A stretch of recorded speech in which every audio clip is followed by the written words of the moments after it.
Hi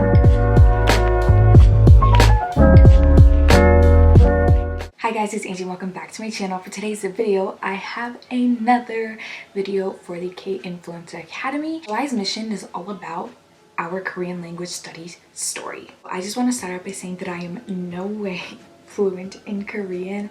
I'm still very beginner, but a lot of things that I'm gonna talk about in my video are what has helped me so far in my language study journey with Korean, and has the reasons for studying Korean. It could be one reason, it could be multiple reasons, but I don't think anyone should judge anyone for wanting to study Korean. One of the few reasons is obviously listening to K-pop, Korean music, and watching the K-dramas, the movies, and all that. The reason was my trip to Korea.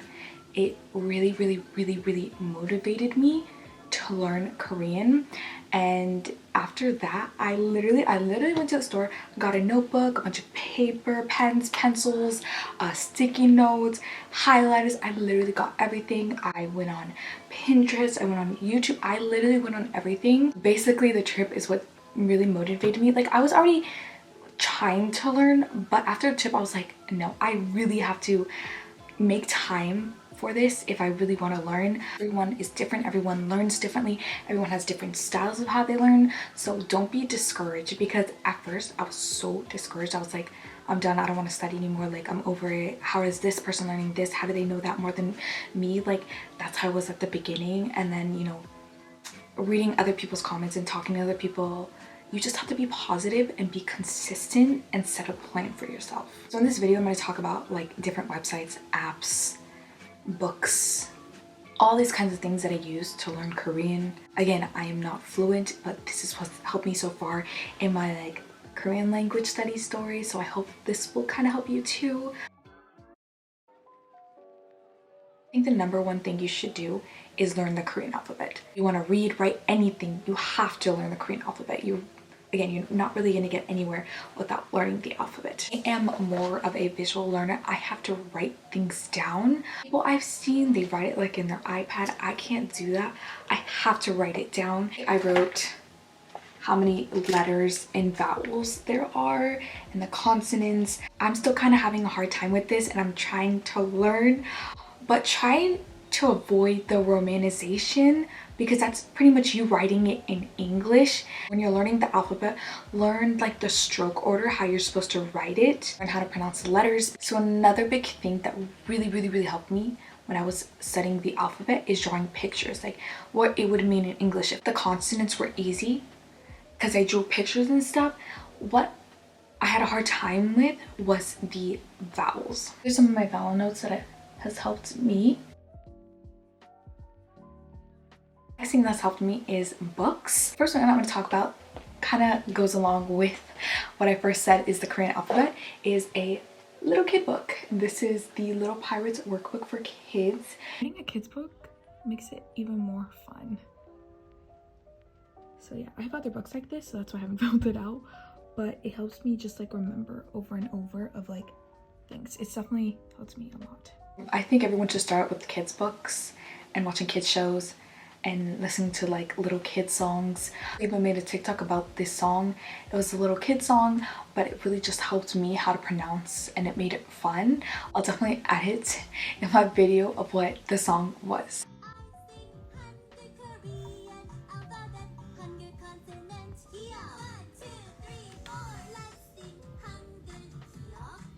The other book that I also learned from is Talk to Me in Korean. I feel like this is the #1 book that everyone gets when they're starting out learning Korean, and everyone knows about it. This book has helped me out a lot. I've done exercises in it, I've written in it. I do think this is a great book to learn from, but for me, I just felt I wanted to learn more stuff before I move on to a lesson that I'm I don't need to know this right now. I'd rather learn more basic things. I felt it skipped a bunch of things that I felt I should have learned before I moved on to a next lesson. That's my opinion on this book, but yeah, I think everyone should get this book if you can.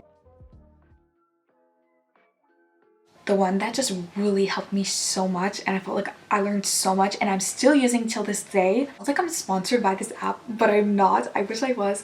But the app is called Busuu.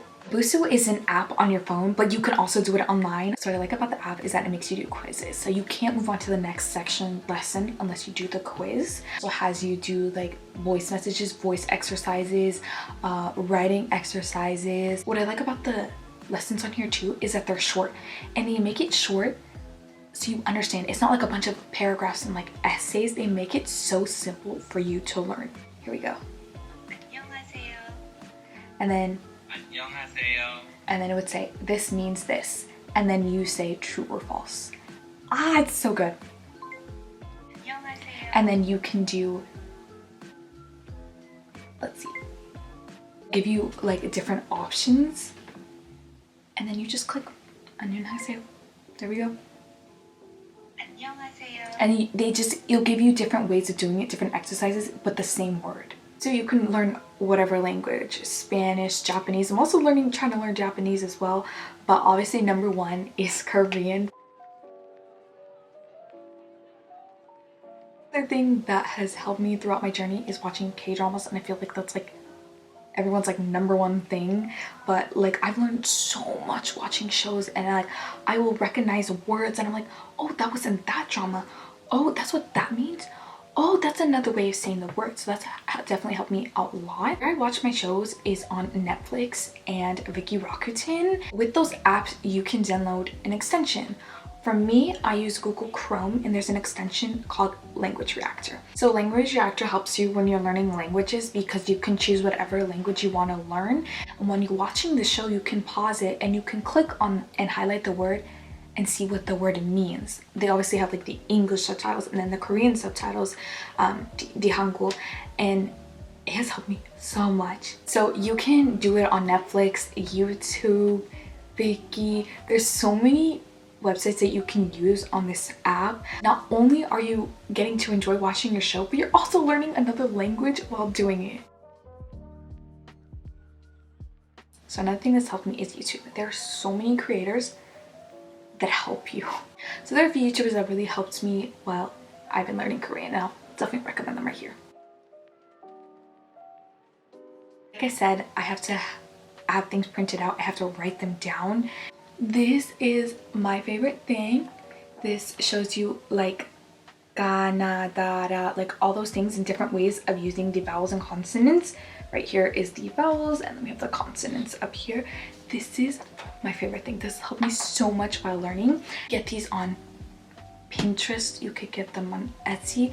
Pinterest and Etsy have great handouts and things you print out to write yourself. And it helped me when I'm learning is using different colored pens to kind of like bold out what the word is, or I'll circle it.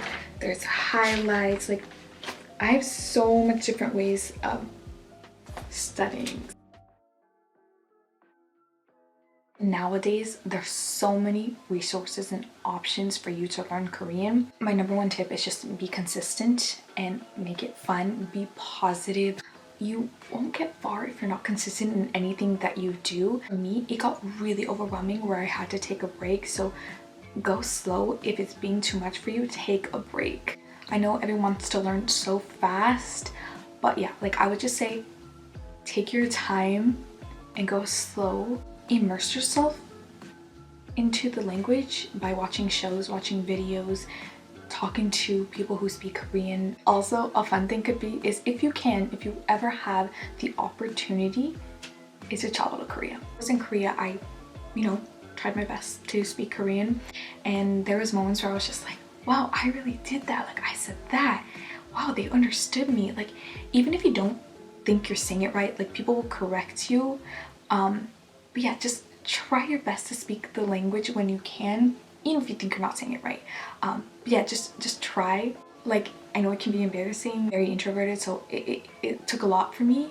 But yeah, and people really appreciate that you're like speaking their language and you're learning. I hope someday I can be fluent, but as right now I'm still very beginner. So I'm sorry if this video was like over the place, but these are things that just helped me throughout learning Korean, and I hope it can help you. I'm sorry if it doesn't. like I said before, everyone has a different way of studying, the way they learn a new language. These like websites, apps, books can help you as well. If you guys have any other like recommendations, tips, or tricks for me, please let me know. If you guys did enjoy my video, I hope these tips, tricks, and recommendations can help you some way, somehow. If you guys want, you can follow me on Instagram, TikTok, and Twitter. But yeah, thank you so much for watching. Bye guys.